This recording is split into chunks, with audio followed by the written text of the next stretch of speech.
साठी सरकार उपाययोजना करणार का?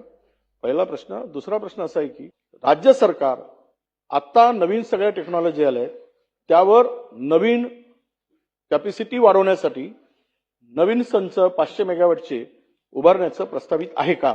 माननीय अध्यक्ष महोदय, पहिल्यांदा तर आपण जो कोळशाचा मुद्दा मांडला त्यामध्ये काही प्रमाणात वस्तुस्थिती आहे. मुळातच आपण जर विचार केला तर आपल्याला जो काही कोळसा मिळतो त्याचा दर्जाच अतिशय निकृष्ट आहे आणि म्हणून नुकतीच आम्ही कोळसा मंत्र्यांसोबत बैठक घेतली. आता आपला जो काही WCL मेजर आपल्याला देतं, SECL देतं, पण जो काही वाद आहे तो कोणाच्या एंडला सॅम्पलिंग करायचा. त्यांचं म्हणणं असं आहे की त्यांच्या खाणीतनं माल निघाला त्यावेळेचं जे सॅम्पलिंग आहे ते आम्ही ग्राह्य धरू. आपलं म्हणणं आहे की जिथे आम्हाला कोळसा मिळतो तिथलं सॅम्पलिंग तुम्ही ग्राह्य धरा. आता त्याच्यात आम्ही त्यांना अशी विनंती केली की जर 100% ऑगर सॅम्पलिंग तुम्ही अलाउ केलं तर हा प्रश्न मिटेल. कारण आपण जेव्हा कोळशाचं क्लिनिंग करतो किंवा ज्यावेळेस वॉश करतो त्यावेळेस वॉश करूनही आपण 5 ते 60% त्याला एनहान्स करू शकतो. पण मुळात आलेला कोळसाच जर कमी ग्रेडचा असला, जसं आपलं त्यांच्यासोबत आता 1800 कोटी रुपये आपल्याला WCL कडनं घेणं आहे, कारण ग्रेड स्लिपेज आहे. त्यांनी सांगितलं त्यापेक्षा कमी ग्रेडचा कोळसा आपल्याला मिळाला.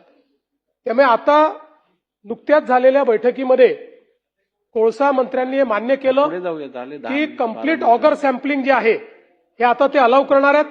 आपण त्यांना हे सांगितलं की आम्ही ऑगरचे पैसे खर्च करायला तयार आहोत, आम्हाला परवडतं ते, त्यामुळे आम्ही ते करायला तयार आहोत हे सांगितलेलं आहे.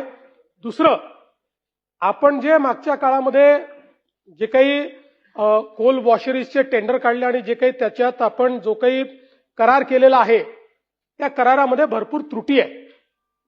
ज्या काही त्या काळातल्या त्रुटी राहिल्या असतील त्या आता आपण दूर करतो आहोत आणि नव्याने आपण आता करार करतो आहोत, म्हणजे नव्याने टेंडर काढतो आहोत.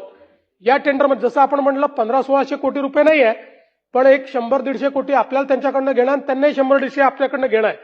पण त्याच्यामध्ये अतिशय स्ट्रिंजंट भूमिका ही आता महाजनकोनी घेतलेली आहे.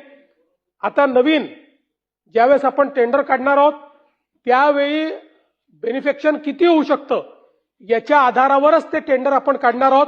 त्यामुळे त्यातला जो काही घोटाळा आहे किंवा त्यातल्या ज्या अडचणी आहेत किंवा त्यात कोणाला तरी जी गॅप मिळते ती गॅप त्यातनं पाहता येणार नाही, हा आपला प्रयत्न आहे.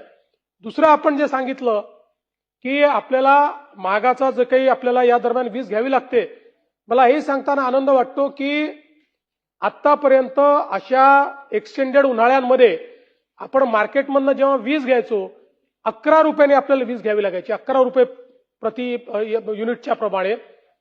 यावेळेस 4 रुपये 60 पैशांनी आपण ती वीज घेतलेली आहे. म्हणजे जेवढ्यात आपण तयार करतो तेवढ्यातच आपण मार्केटमधनं देखील वीज खरेदी केलेली आहे. कारण आपण हे लक्षात घेऊन मिड टर्म करार केले होते, त्या कराराला आपण चालना दिली आणि ही वीज या ठिकाणी घेतलेली आहे.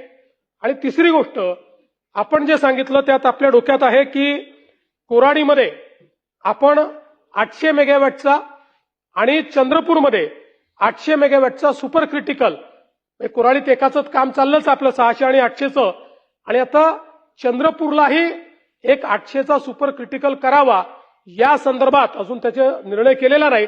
त्या संदर्भातली आपली पाहणी चाललेली आहे. पण हे 2 झाल्यानंतर जवळपास आपलं सब क्रिटिकल जे आहेत ते आपल्याला भविष्यात फेज आउट करता येतील आणि पूर्णपणे जसं आपण सांगितलं लेटेस्ट टेक्नॉलॉजीवर असलेले अल्ट्रा सुपर क्रिटिकल अशा प्रकारचे हे पॉवर प्लांट आपण त्या ठिकाणी करू.